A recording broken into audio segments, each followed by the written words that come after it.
You want a chair? Here's one. I need two. Okay, one of the things we're going to talk about tonight is stress and how to overcome stress. We're going to define what stress is, what causes it, and then how we can overcome it.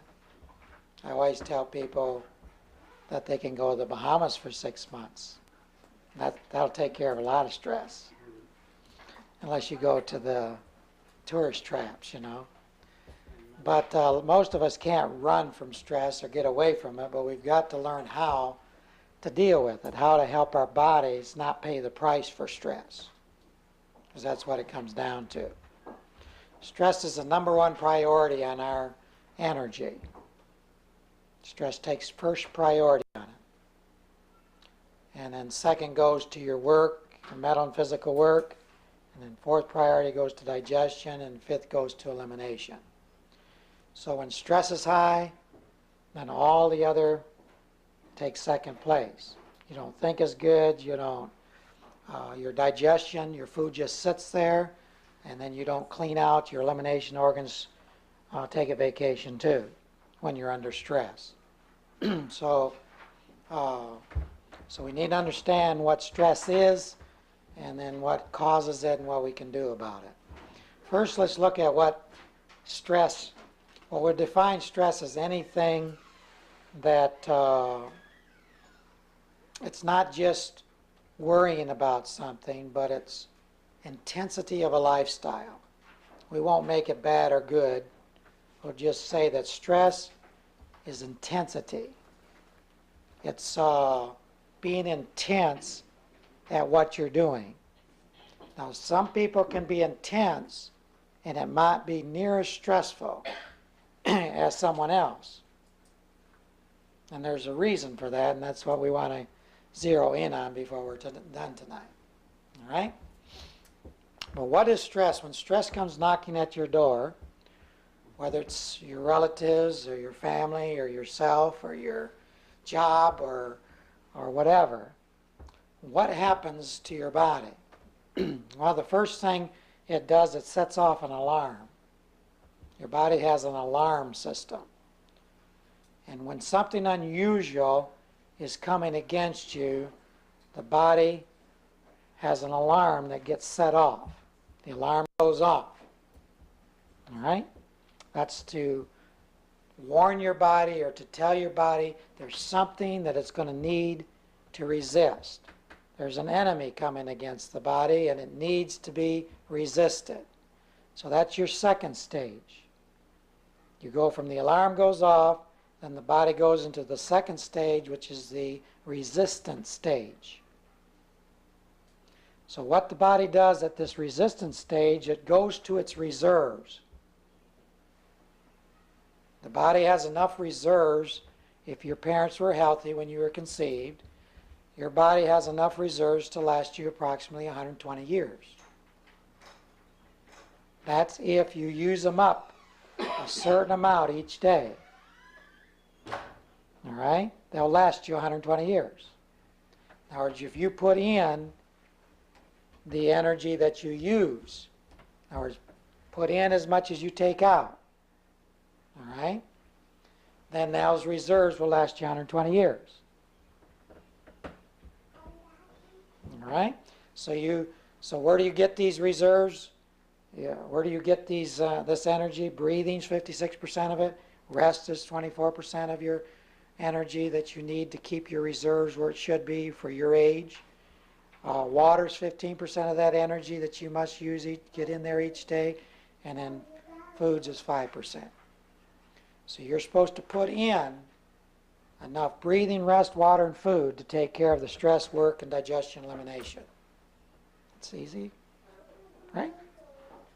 As long as you do that, you won't be dipping into your reserves and sneaking a little bit out like you do that Snickers sometimes, you know? Sneak in the cupboard, you know, and grab a little something, you know, when no one's looking while you're on a diet or something, you know? Most of us don't do it. We just think about doing it. That's fun, isn't it, to think about it? Isn't it fun to think about cheating when you know you're not going to? I'm not getting any amens in this meeting. Okay, so so your reserves, last John 20. Now, stress comes knocking at your door. We're not talking about normal daily activities. But when stress comes knocking at your door, the alarm goes off, you go to the resistance stage, and it has to go to reserves to get something out of reserves to come and aid you in resisting the stress that's coming against you. Try to neutralize its effect on you so that the body won't run down as a result of it.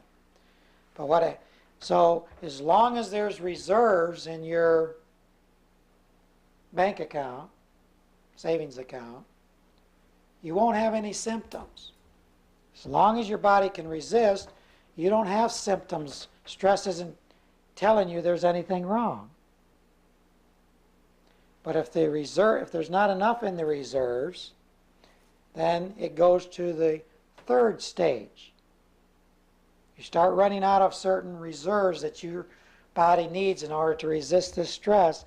It goes into the third stage, and that's the exhaustion stage.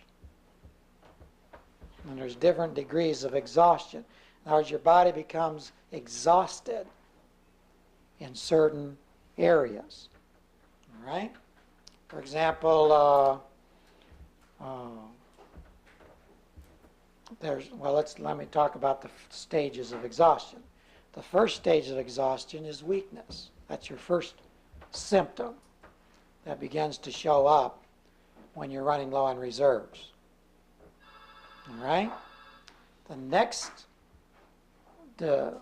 degree would be sickness. You get symptoms of sickness, colds, flus, viruses, things like that, gas, so on. All right? That's the second stage of exhaustion. And the third stage is disease, dis-ease. Instead of your body being at ease, it's at dis-ease. And if you don't deal with the reserves and shut that alarm off, then that stress is going to take you into the next stage after disease, which is what? Death. That's really being exhausted, right? That's the final stage, is death. And stress can put you through the cycle of weakness, sickness, and disease and premature death faster than anything you can do. And there's certain things, death in the family accelerates as a tremendous stress. Divorce, loss of employment when you've been working for a lot of years. These are some of the biggies that can really kick the old alarm and not let it shut off until you run out of reserves. So a lot of people going through divorce or death and grieving through death or loss of job or employment. These are some of the biggies that can set that alarm off to where it really it sets off such a resistance that the body just keeps pulling from the reserves and just drains the body very quickly.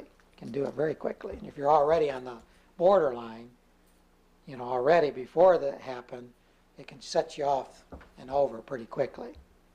All right? So that's what stress does to the body. It ages it. It weakens it. And you don't have any symptoms of it until the reserves get too low.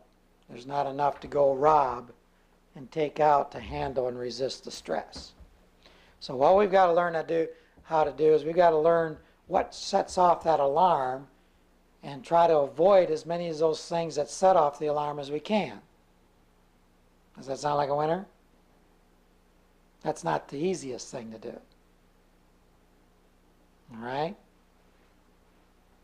Because a lot of them we can't just say, "Phooey on your family, you make me nervous. Bye." Oh, the boss, just gets to your go. I quit. Boy, why a lot of us think about, boy, I'd like to say, I quit. How many times do you think I thought about that? I quit. you know. Sometimes we just can't do that, to set off the alarm. We dream about having better circumstances, That's the main cause of probably divorce. Is it's got to be greener on the other side, It's got to be better somewhere else. And so I'm going to leave this to get away, you think about it anyways. All of us have been married, think about it. I've been married 30 years almost. And I'm sure there's many times, I know there's been many times where I thought about it. It's got to be better somewhere else, But so we can't just leave in the stress. But there's some things that we are not aware of that are causing us intensity that are keeping our alarm just ringing all the time, setting off the old alarm. So we want to talk about some of those causes tonight before we talk about some things we can do about it. We can categorize these stresses in about 3 groups. Causes of stresses. One is a spiritual group, mental and emotional, and then there's physical reasons for stress. Physical reasons for stress, mental and emotional reasons for stress, and spiritual reasons for stress. Okay? Let's talk about the physical reasons for stress. If you're driving down the road 60 miles an hour and you hit a telephone pole, do you think that's going to set off your alarm? Will your body resist? No. Yeah, it's going to resist for how long? It's going to set off the alarm, and you're going to resist, and you're going to exhaust your reserves, and you're going to be dead. Unless you have a miracle. Your angel's sitting there buffeting it, See, that's an extreme case of a physical stress. All right? Running the telephone at 60 miles an hour will definitely set off your alarm and exhaust you very quickly. Okay? That's an extreme example of a stress, physical stress. Some lesser physical stresses would be stubbing your toe. Do you think that'll set off your alarm? Sure it will. That would be a physical type of stress, which would call for some resistance, right? And if you didn't get enough to resist that stress, to shut off that alarm, that pain's got to go away, right? So the pain's just the body's way of trying to fight back. By the way, pain is not a bad thing. Without pain, your body wouldn't try to correct its problems. So pain is not a bad thing. But as long as that alarm is on, then the pain is one way that the body is trying to resist something. Okay, what about air pollution would be a physical stress? Water pollution, drinking, bad water. Most of what people eat is a stress to the body. Well, it's only 5% of our energy, but only foods feed our body. So anything that's not a food is a stress will set off the alarm. You get away with it as long as you have some reserves to cover. An example would be coffee. Coffee is a physical stress. Why does it make people feel better? It sets off the alarm, and then causes this body to go into the second stage of resistance. Because it's a chemical, it's not a food. It stimulates the body, goes to the reserves, pulls some reserves out to resist the coffee. So what gave you energy, the coffee or the reserves? The reserves. You just pulled some reserves out that you're going to need some years later when you drink coffee. Got the picture? Coffee's a stress. When you eat Candy bar. Candy bar has no nutrition in it your body can use. Let me talk about foods. Food, in order for to qualify as a food, it has to come from a seed. S-E-E-D. Anything that does not come from a seed is not a food, and it will set off your alarm. Also, it must, in addition to becoming from a seed, it must not be overcooked, overprocessed, or preserved. So that's the problem with the coffee. Coffee comes from a bean.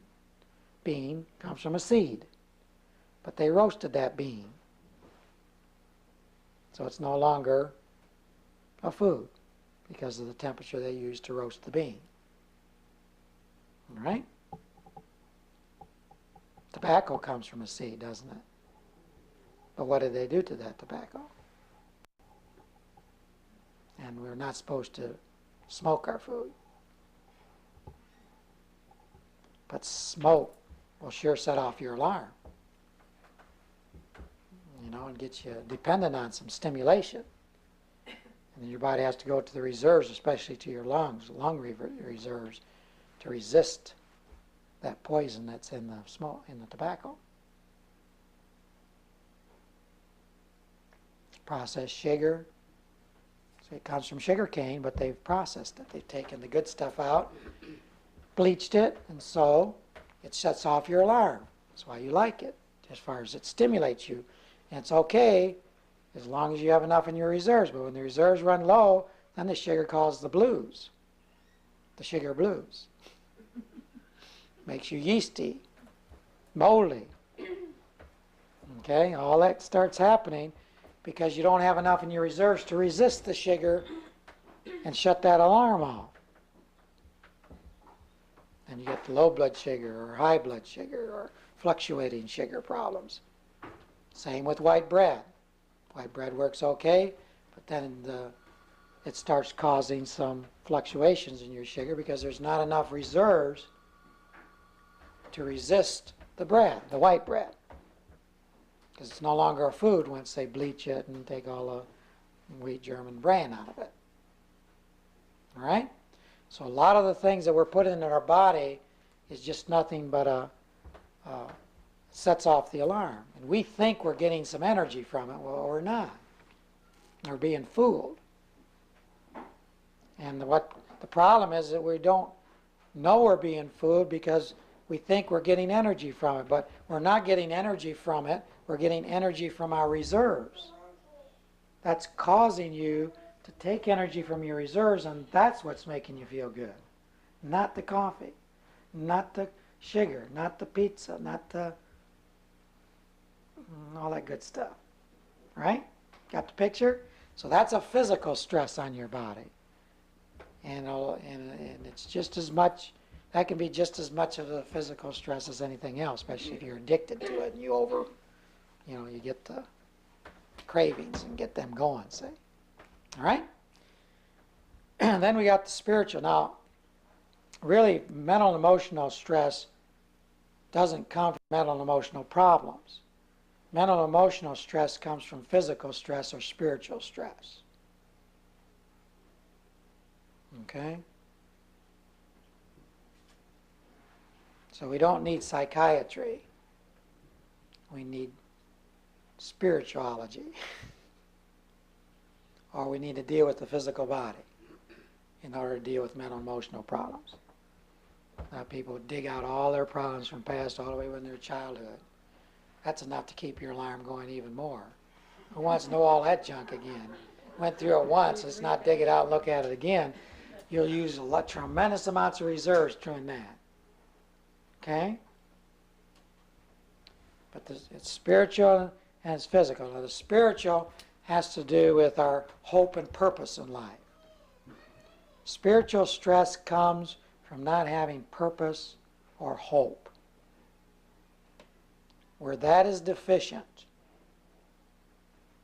that'll set your alarm and keep that alarm ringing. You know?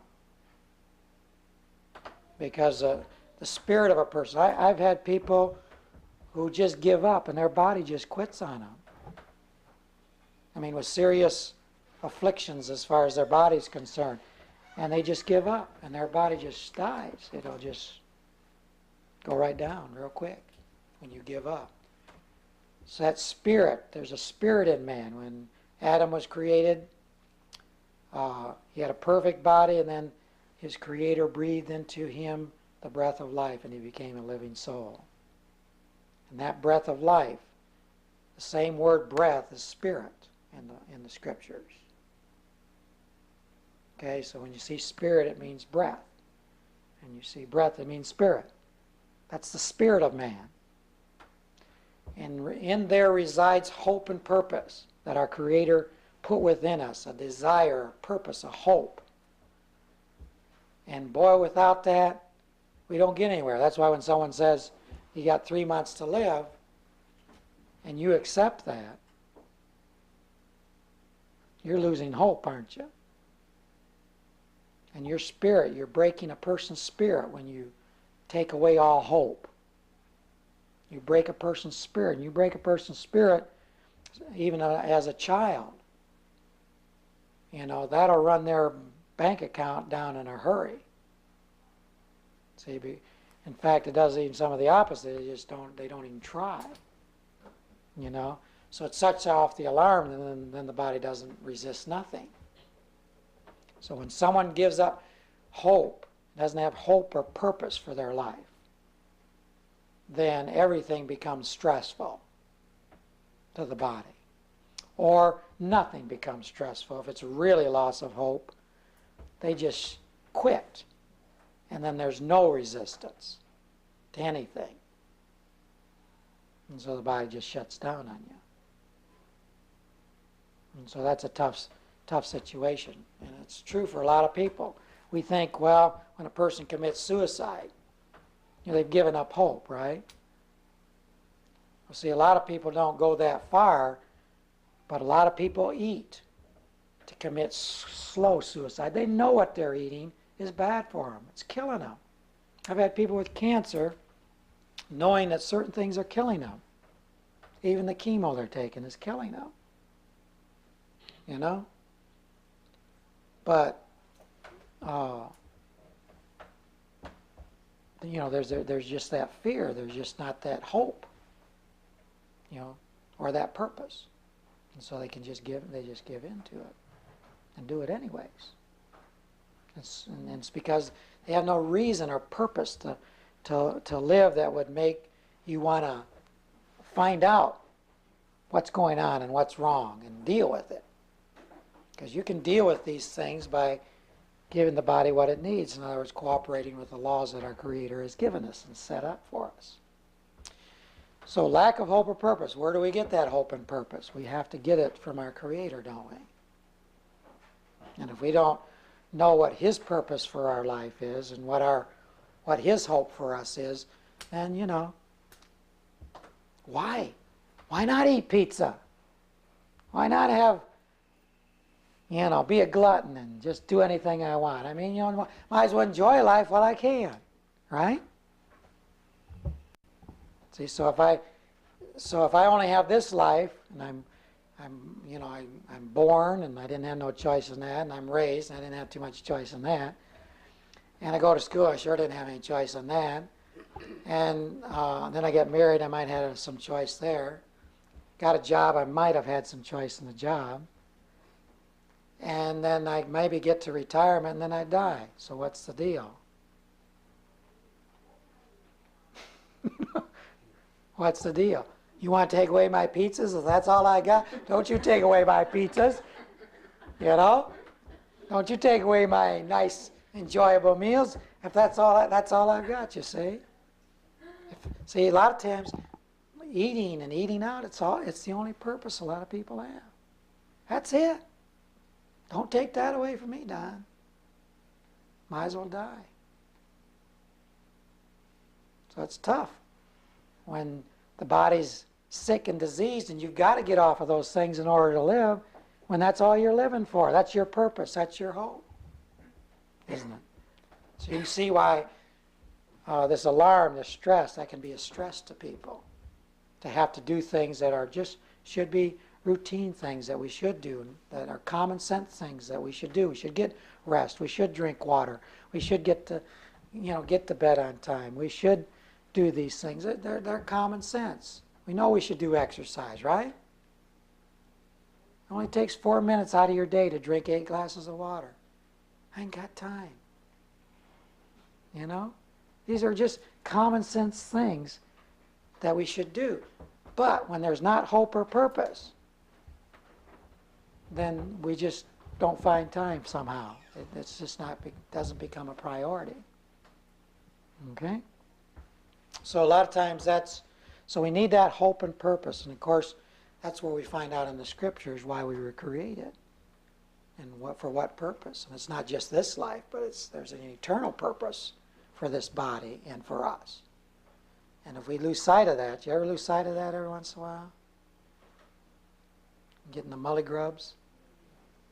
We forget, who we are and where we're going, and who's our family head, and all powerful, all knowing. We forget that sometimes, don't we, when we get in the mully grubs, get into the depressions, and we forget who we are and where we're going, or we never found out. So we need to deal with that. That's where the spiritual comes in. We need that, and we need it every day to be thinking about it and meditating on it. Some of us need to go through some deprogramming, and I'll talk a little bit more about that too. So when we lose hope and purpose, that has a lot to do with your mental and mental outlook, doesn't it? How you feel, and that really affects you mentally and emotionally. When you don't have hope or purpose, or you forget why you're here and where you're going and how you know when you got there. So a lot of the mental emotional problems that we have that set off the alarm are usually relational. And of course that eventually then causes problems with the physical. But physical can cause mental emotional problems too. When your hormones are out, hormones not doing your job, that can really affect the old brain and the old mental outlook on things. Sugar fluctuations, physical imbalances as far as the sugars going up and down on you. Boy, those sugars fluctuations can really mess you up mentally and emotionally. You can be in bed crying all the time for no reason. Someone looks at you sideways, you'll start crying. So there's some real physical causes, the body chemistry being out of balance that set off the alarm, and then you don't have enough reserves to deal with those fluctuations, and so then your mental emotion picks that up and is reacting to it, and it's hard to keep those under control when that happens. Okay? So mental emotional problems are really not something. You can handle almost any stress that's coming against you, mentally or emotionally. Someone can look at you and say, you're dumb, you look terrible, you're just a mess, you'll never amount to nothing.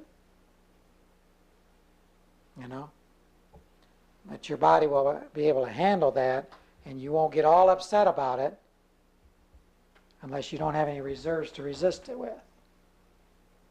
Some people want to use a gun to resist it with, But mentally and emotionally, we don't get upset. We can handle a lot of rejection.